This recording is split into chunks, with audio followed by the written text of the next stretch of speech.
ఇప్పుడు ఆంధ్రప్రదేశ్ రాజకీయాల్లో మరో కీలకమైన అంశం. ఆ అంశం చుట్టూ జరుగుతున్న చర్చ ఏంటి? వైఎస్ జగన్మోహన్ రెడ్డి గారితో పాటు వైసీపీ ఎమ్మెల్యేలు 60 రోజుల పాటు గనక అసెంబ్లీకి రాకపోతే వాళ్ళు బై డిఫాల్ట్గా అనర్హులవుతారు. వాళ్ళను అనర్హులుగా ప్రకటిస్తాం. అక్కడ ఉప ఎన్నికలు వస్తాయి. 11 స్థానాల్లో వైసీపీ ఉప ఎన్నికలకు సిద్ధపడాలి. ఇది ఎవరు సాదాసీద వ్యక్తులుగా చెబుతున్నది. స్పీకర్ చెబుతూ ఉన్నారు, డిప్యూటీ స్పీకర్ చెబుతూ ఉన్నారు, అండ్ పాలకపక్ష కూటమి దీన్ని లీడ్ చేస్తూ ఉంది ఈ వీళ్ళ స్టేట్మెంట్స్.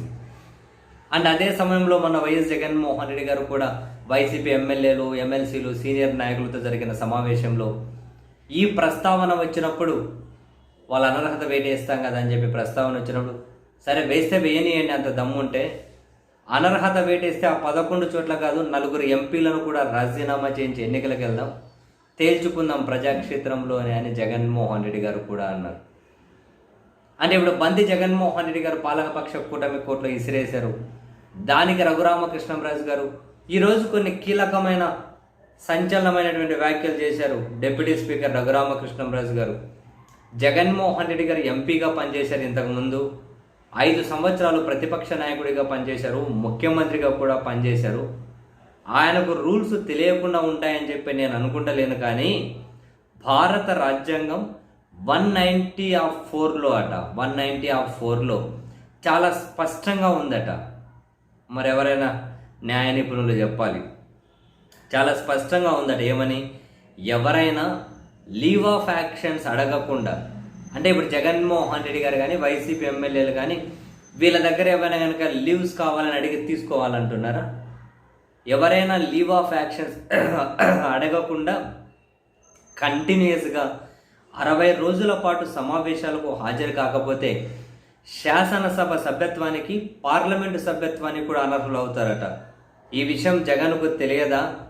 అసెంబ్లీ రూల్స్ నెట్లో ఉంటాయి, నువ్వు చూసుకో జగన్ అని చెప్పి చెబుతూ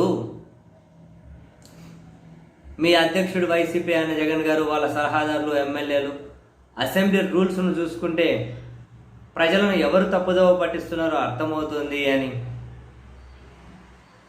60 రోజులు రాకుండా ఉండండి, మీరెందుకు అనర్హులు గారో చూద్దామంటూ రఘురామకృష్ణంరాజు గారు కామెంట్స్ చేశారు. సరే, రూల్స్ గురించి మాట్లాడుతున్నారు రఘురామకృష్ణంరాజు గారు, బాగానే ఉంది. కానీ మరి మొన్న తిరుపతిలో జరిగిన మహిళా సాధికారత సదస్సులో గౌరవ స్పీకర్ అయ్యన్న పాత్రుడు గారు లోక్సభ స్పీకర్ ఓం బిర్లా గారిని ఉద్దేశించి ఇలా ఎమ్మెల్యేలు అసెంబ్లీలకు రాకపోతే వాళ్ళని అనర్హులుగా ప్రకటించాలంటే ఏం చేయాలో మీరు కొన్ని మార్గదర్శకాలు సూచించండి సార్ అని చెప్పి అడిగారు స్పీకర్ గారు. మరి నెట్లో రూల్స్ ఉంటే, భారత రాజ్యాంగం ఏదో సెక్షన్ కింద ఇవి ఉంటే మరి శాసనసభ స్పీకర్, లోక్సభ స్పీకర్ని మార్గదర్శకాలు అడగాల్సిన అవసరం లేదు. అండ్ 60 రోజులు రాకపోతే అనర్హత అయిపోతుంది, పడిపోతుంది అని చెప్పి అనుకుంటేటట్లు అయితే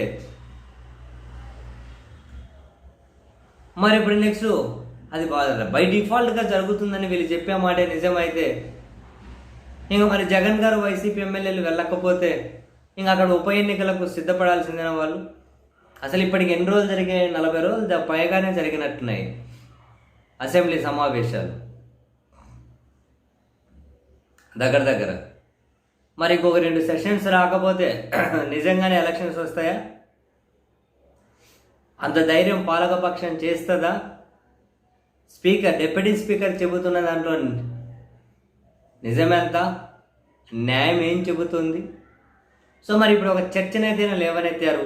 రాజ్యాంగంలోని 190(4)లో ఇది చాలా స్పష్టంగా ఉంది అని.